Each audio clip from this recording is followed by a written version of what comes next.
नमस्कार दोस्तों, एक ही लाइब्रेरी में आप सभी का स्वागत है। तो दोस्तों, ये जो आज का जो टॉपिक है वो है बीए के जो है हिस्ट्री के जो इम्पोर्टेंट क्वेश्चन हो सकते हैं। तो यहाँ पर जो है 10 क्वेश्चन यानी 10 क्वेश्चन लिए गए हैं जो काफ़ी इंपॉर्टेंट क्वेश्चन हैं। लगभग पिछले पेपरों में देखा जाए तो ज़्यादातर पर परीक्षाओं में जो है ये क्वेश्चन पूछे गए हैं। तो बहुत इंपॉर्टेंट क्वेश्चन है। तो शुरू करते हैं इन क्वेश्चनों को, एक एक करके देखते हैं इन क्वेश्चनों को। तो अगर हम बात करें पहले क्वेश्चन की, तो यहाँ देख लेते हैं कि दिया है। पहला क्वेश्चन है औरंगजेब की असफलताओं के कारणों पर प्रकाश डालिए। तो ये क्वेश्चन भी पिछले पेपरों का अगर देखा जाए तो बहुत बार ये क्वेश्चन पूछा जा चुका है कि औरंगजेब जो है उसकी असफलताओं के कारणों पर प्रकाश डालिए। आखिर कौन से कारण थे जिनकी वजह से औरंगजेब जो है अपनी जो है शासन रणनीति में असफल रहा। तो ये भी काफ़ी इंपॉर्टेंट क्वेश्चन बन जाता है।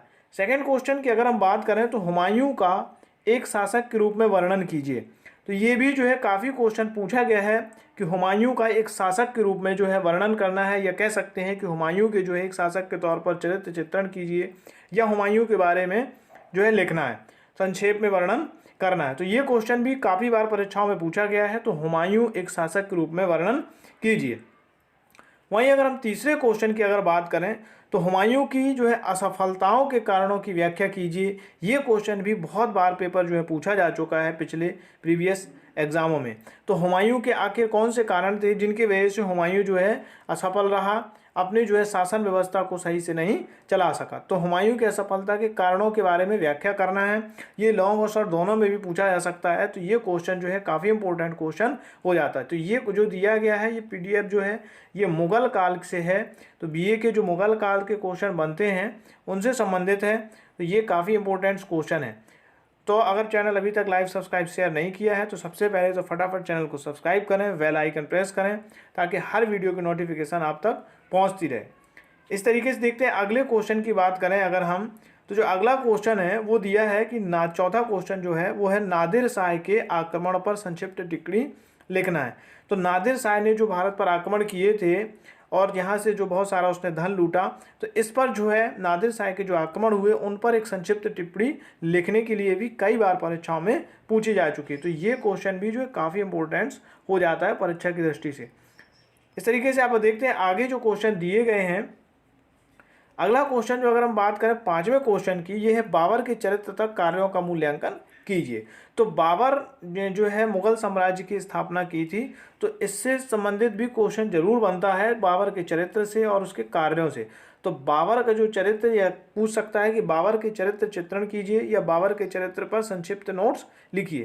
तो यहाँ जो पूछा गया है कि बाबर के चरित्र तथा उसके कार्यों का मूल्यांकन करना है। तो ये क्वेश्चन भी काफ़ी इंपॉर्टेंट है और कई बार परीक्षा में पूछा जा चुका है।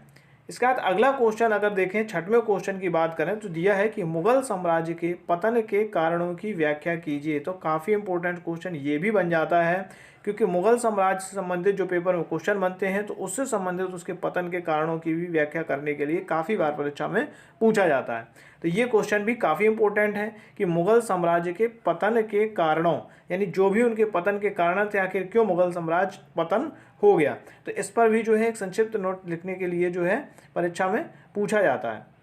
अगले क्वेश्चन की बात करें तो मुगल साम्राज्य या मुगल स्थापत्य कला की मुख्य विशेषताओं का वर्णन करना है। यानी मुगलों की जो स्थापत्य कला रही है, उन्होंने जो बहुत सारे भवन निर्माण किए हैं, तो इस पर भी जो है एक संक्षिप्त नोट्स जो है लिखने के लिए परीक्षा में आता है। तो ये रहा इंपॉर्टेंट क्वेश्चन काफ़ी कि मुगल स्थापत्य कला की मुख्य विशेषताओं का वर्णन, यानी सभी इमारतों मुगल काल में बहुत सारे जो है स्थापत्य के क्षेत्र में या जो है भावना के क्षेत्र में बहुत सारा जो है काम किया गया है। तो ये क्वेश्चन भी जो बहुत बार परीक्षा में पूछा जा चुका है।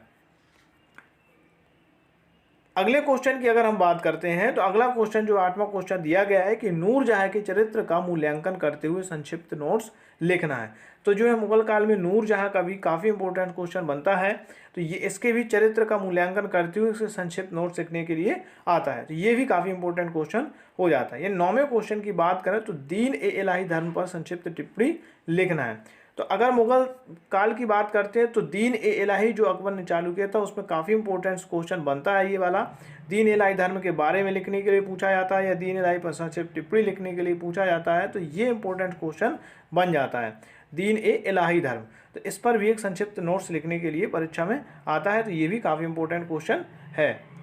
अगले क्वेश्चन की अगर हम बात करें तो अगला जो 10वां क्वेश्चन दिया गया है इसमें है अकबर की मनसबदारी व्यवस्था का परीक्षण कीजिए। तो ये भी क्वेश्चन बहुत पूछा जाता है, अकबर से जुड़ा हुआ क्वेश्चन रहता है।